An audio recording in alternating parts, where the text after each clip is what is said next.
अस्सलाम वालेकुम, welcome back. हमने थोड़ी देर पहले बात की थी कौमी आमदनी की तारीफ, यानी कौमी आमदनी क्या है। हमने उसमें रिकॉल कर लेते हैं कि कौमी आमदनी क्या है। कौमी आमदनी थी हमारे पास या तो मनी वैल्यू थी। मनी वैल्यू किस चीज़ की? मनी वैल्यू जो चीज़ें आपने ख़रीदी हैं उनकी वैल्यू। या तो वो थी इनकम थी। इनकम किसकी? शॉपकीपर की, जो मैंने आपको बता दिया था कि वो जो काम कर रहा है तो उसकी इनकम होगी। या तो तीसरी चीज़ क्या थी? वो क्या था? कंजप्शन था, यानी कि एक सारिफ का खर्च। तो ये हमारे पास थी कौमी आमदनी। अब हम कौमी आमदनी के मुख्तलिफ तस्वुरात पढ़ेंगे कि अब कौमी आमदनी को हम किन 5 तरीक़ों से बयान कर सकते हैं, कौमी आमदनी किस तरह से मालूम की जा सकती है। तो सबसे पहले मुख्तलिफ तस्वुरात देख लेते हैं कि मुख्तलिफ तस्वुरात क्या हैं। सबसे पहला है खाम कौमी पैदावार। खाम कौमी पैदावार, सेकंड वन है खाम कौमी पैदावार, पहले खालिस कौमी पैदावार थी, थर्ड वन आ जाएगा कौमी पैदावार, शख्सी आमदनी और फिर काबिल इस्तेमाल शख्सी आमदनी। तो सबसे पहले डिस्कस कर लेते हैं खाम कौमी पैदावार के बारे में। खाम कौमी पैदावार क्या है? तो खाम कौमी पैदावार को लेने से मुराद, पहले आपको मैं एक चीज़ समझाना चाहूँगी कि जैसे हम बात कर लेते हैं कि कोई लोहा हमने निकाला है या वो ज़मीन से निकाला गया है, तो उसको हम पहले कह देते हैं कि रॉ मटेरियल है, यानी कि वो हमारे किसी काम का नहीं है।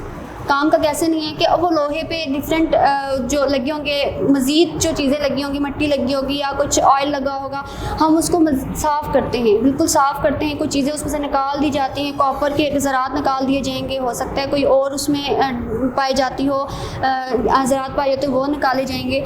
रहेगा वो लोहा है, लेकिन क्या होगा? वो खाम होगा, रॉ मटीरियल होगा, किसी काम का नहीं होगा। इसी तरह से हम कौमी पैदावार की बात करते हैं तो हम करेंगे कि होगी ये आमदनी ही, लेकिन क्या होगा? हमें कुछ चीज़ें इसमें से माइनस करनी होंगी, कुछ हमें ऐड करनी होगी। जब हम माइनस करेंगे तो वो उसमें से हमें मज़ीद हो सकता है कुछ चीज़ें जमा करनी पड़ जाएँ। जब हम जमा करेंगे तो ये डिफरेंट कैटेगरी से होती एंड पे क्या हो जाएगा? हमारे पास एक जो आमदनी बन जाएगी, या फिर काबिल इस्तेमाल शख्सी आमदनी, यानी कि अब उस आमदनी को इंसान अपनी मर्ज़ी से इस्तेमाल कर सकता है। तो ये डिफरेंट उसके होंगे। तो हम बात कर लेते हैं हाम कौमी पैदावार के बारे में। तो हाम कौमी पैदावार है आखिरी अशिया खिदमात की ज़रिए मालियत। आखिरी अशिया खिदमात की ज़रिए मालियत, इसमें आखिरी का वर्ड इस्तेमाल किया गया है। आखिरी का वर्ड क्यों इस्तेमाल किया गया है ये मैं आपको समझाती हूँ कि अब देखा जाए कि हम कोई चीज़ बना रहे हैं। अगर हम कोई चीज़ बनाते हैं, जैसे कोई फैक्ट्री है, कोई कारखाना है, तो उसमें हमने क्या कर दिया? हम कपड़ा बनाने की जो मशीन इस्तेमाल कर रहे हैं, हो सकता है उसमें ऑयलिंग की ज़रूरत पड़ती है। ऑयलिंग की ज़रूरत तो पड़ेगी डेफिनेटली। उसके जो अगर पुर्जे हैं उनको हमने ठीक करने के लिए हमने उसमें ऑयल भी डालना होगा। फिर क्या होगा? वो ऑयल हमें डिफरेंट, अगर उनका बचा हुआ ऑयल मज़ीद हमें किसी और काम में भी इस्तेमाल हो सकता है। इसी तरह से बात कर लेते हैं कि हम बाइक का ऑयल चेंज करवा लेते हैं। पहले तो हम उसमें ऑयल डलवा देते हैं, ये बाइक का इंजन ऑयल है, तो वो उस वक्त बाइक में इस्तेमाल हो रहा होता है। लेकिन जब उसका टाइम पीरियड ख़त्म होता है तो हम उस इंजन ऑयल को हम निकलवा के दूसरा डलवा देंगे। लेकिन जो निकला होगा ऑयल, पुराना ऑयल जो होगा, वो मज़ीद क्या होगा? मज़ीद मशीनों में इस्तेमाल किया जा सकता है। उसके और डिफरेंट किस्म के जो हमारे पर्पसेस आ जाएंगे, हम उसको इस्तेमाल कर सकते हैं। तो इसी तरह से क्या होगा कि हम आखिरी क्यों लेंगे कि हमारे दरमियान में जो जो चीज़ें इस्तेमाल हुई हैं हमने उनको निकालते जाना है, हमने उनकी कीमत ऐड नहीं करनी। अगर हम उसकी कीमत भी डालेंगे, मज़ीद वही वाला ऑयल हो सकता है किसी और काम में जाए, तो वो क्या हो जाएगा? डबल यूज़ में आ जाएगा। तो इसलिए हम क्या करेंगे? हम वो तमाम जो दरमियानी अशिया हैं उनको हम निकालते जाएंगे। हमने आखिरी अशिया पे फोकस करना है। तो हम देखेंगे कि इसी तरह मैंने आपको बता दिया कि हमने कैसे वो सारी निकालनी है। जितनी भी हमारी आ जाएंगी दरमियानी अशिया हो जाएंगी, वो माइनस हो जाएंगे। इसकी एग्जांपल एक आप और ले लें कि हम बात कर लेते हैं एक कपड़े की। अगर एक कॉटन इंडस्ट्री है, कॉटन फैक्ट्री है, तो हम उसमें कपड़ा बना रहे हैं। कपड़ा बनाने के लिए आपको रुई की ज़रूरत पड़ेगी, आपको एक कपास की ज़रूरत तो है ही। अगर आप कपास रुई कपास से मिलेगी, यानी एक सर्कल चलता जाएगा कि अगर आप ले रहे हैं एक कपड़े के लिए रुई ले रहे हैं, तो रुई आपको कपास से मिल रही है। कपास कौन उगा रहा है? किसान उगा रहा है। अब किसान की सैलरी, अगर हम उस चेन को देखते जाएं तो वो चलते चलते क्या होगा? अगर डिफरेंट हम किसान की पैसे अलग से उसमें ऐड कर दें, किसान की इनकेस हम बात करते हैं, किसान ने क्या कर दिया? 5,000 हमने किसान को दे दिए, ठीक है। उसने हमें कपास, उसने जो मजदूरी की कपास मिली, तो हमने कपास के लिए भी मज़ीद हमने क्या कर दिया? 5,000 दे दिया, ठीक हो गया। कपास तो आ गई। अब हमने कपास को रुई में कन्वर्ट करने के लिए मज़ीद हमने 5,000 दे दी। ये लेट्स सपोज है, हम जो फिगर से सपोज कर लेते हैं।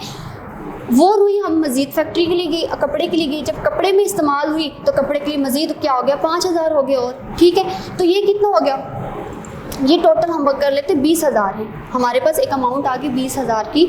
तो हम कहते हैं कि कपड़े की कीमत 20,000। अगर हम बात करते हैं कपड़े की कीमत 20,000 है, लेकिन उसमें जो चीज़ें इस्तेमाल हुई वो अलग अलग हम दोबारा से ऐड करेंगे तो ये 20 जमा 20 कितना हो जाएगा, 40 हो जाएगा, तो जो कि डबल प्राइस हो जाएगी। तो हमारे पास हमने डबल प्राइस, इस डबल से हमने बचने के लिए हमने या तो इन चीज़ों को जमा करना है जो हमारे उस प्रोसेस में इस्तेमाल हुई है, या हमने आखिरी को करना है। तो इसमें हम बात कर लेंगे सिर्फ आखिरी की। हम ये सब चीज़ें जो हैं इनकी अलग अलग हम ये सब डिडक्ट कर देंगे। हम बात करेंगे कि हमारा कपड़े बनाते हुए हमें इतनी कॉस्ट आई है, तो वो 20,000 क्या हो जाएगी, उस कपड़े की कॉस्ट हो जाएगी। हमने दोहरी गिनती से, जैसे आपने पढ़ा भी था कि कौमी आमदनी में दोहरी गिनती से कैसे बचा जाए, यानी डबल कैलकुलेशन, डबल काउंटिंग कैसे रोकी जाए। तो उसके लिए सबसे पहला मकसद, ये जो सबसे पहली जो काम है हमारा वो यही है कि या तो हम उनके प्रोसेस में इस्तेमाल हुई जो अमाउंट है उसको ऐड करें, या हम आखिरी को करें। तो यहाँ पे हमारी बात खाम कौमी पैदावार में सबसे पहले क्या है कि हमने आखिरी अशिया खिदमात की ज़रिए मालियत लेनी है।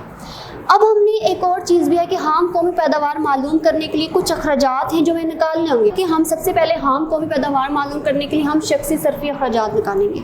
शख्सी सरफी अखराजात कैसे निकालेंगे, जो इंसान क्या करे, कुछ यहाँ से सरफी से आपको पता चल जाएगा शख्सी और सरफी, यानी कि एक सारिफ है उसने इस्तेमाल किया इस चीज़ को और वो शख्स, ठीक है, उसने क्या करना है, शख्सी सरफी अखराजात उसने निकाल देने हैं। वो कैसे हो निकालेंगे कि उसने कोई चीज़ें लेनी है साल भर के दौरान, उसको तमाम प्रोसेस में उसको जो अपनी चीज़ें इस्तेमाल करता है, जो उसको अपना यूज़ की चीज़ें हैं, जैसे कपड़ा हो गया, खाना हो गया, रहना हो गया, तो वो साल भर के जो क्या होगा अपने सारे सरफी अखराजात हैं वो उनको निकाल देगा। उनको क्या करेगा, हम उसको निकालेंगे। निकाल कैसे देगा कि अगर हम वो निकालते हैं तो तब भी क्या होगा, यही चीज़ हो जाएगी, डबल चीज़ बात हो रही है। यहाँ पे भी जो हम बात करें वही बात करें, इधर की बात भी यही है कि अगर हम उन अखराजात को कैलकुलेट कर लें तो तब भी कौमी आमदनी बन जाएगी। कैसे, जैसे कि हमने पहले बात की थी कि कौमी आमदनी को हम 3 तरह से ले सकते हैं, या तो अखराजात का तरीका हो जाता है, या आमदनियों का तरीका, या उसकी ज़रिए मालियत।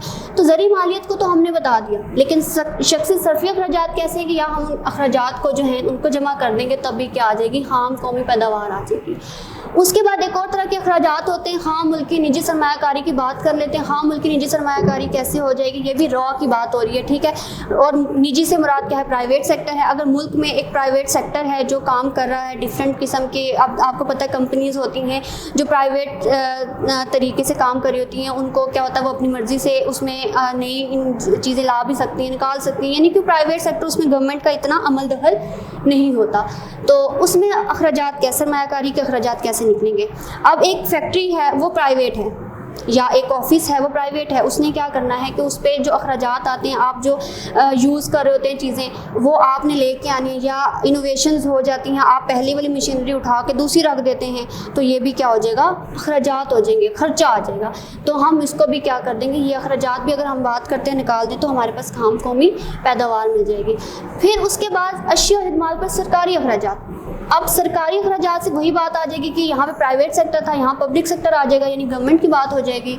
तो गवर्नमेंट क्या करती है, अशिया और खिदमात। अशिया भी उसकी ऐसे ही हैं कि जैसे अब वो सरकारी इदारे हैं हमारे, अब एक स्कूल ले लें, कॉलेज ले लें जो गवर्नमेंट का है, तो उसमें जो अशिया हो जाएंगी, टेबल, कुर्सी, या डिफरेंट और चीज़ें, बोर्ड आगे, मार्कर्स आगे, ये जितनी भी चीज़ें होंगी ये क्या हो जाएंगी, हमारे पास अशिया हो जाएंगी। खिदमात क्या होगी कि वहाँ के जो टीचर्स हैं आपको पढ़ा रहे हैं, लेक्चर्स आपको दे रहे हैं, तो वो भी क्या हो जाएगा, खिदमात में आ जाएगा। तो उनकी सैलरीज भी क्या हो जाती हैं, उन पर अखराजात भी गवर्नमेंट के आते हैं, तो वो भी हमारे खाम कौमी पैदावार में को अगर हम ये अखराजात जमा करें तो तब भी क्या हो जाएगा, खाम कौमी पैदावार हमें मिल जाएगी।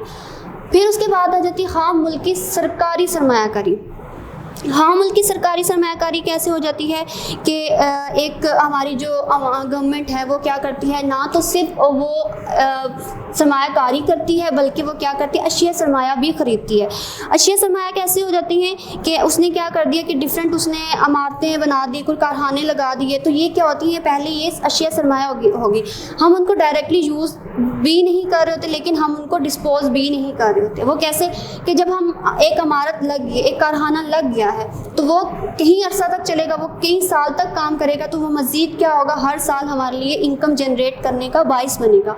तो वो क्या कर लेते हैं, इस तरह से अपनी डिफरेंट इमारतें भी उन्होंने बना लेते हैं। फिर उसके बाद क्या कर देते हैं, जो उस पर भारी मशीनरी लग जाती है, जो मशीनरी उसका इस्तेमाल कर रहे हैं, तो वो भी उसमें ऐड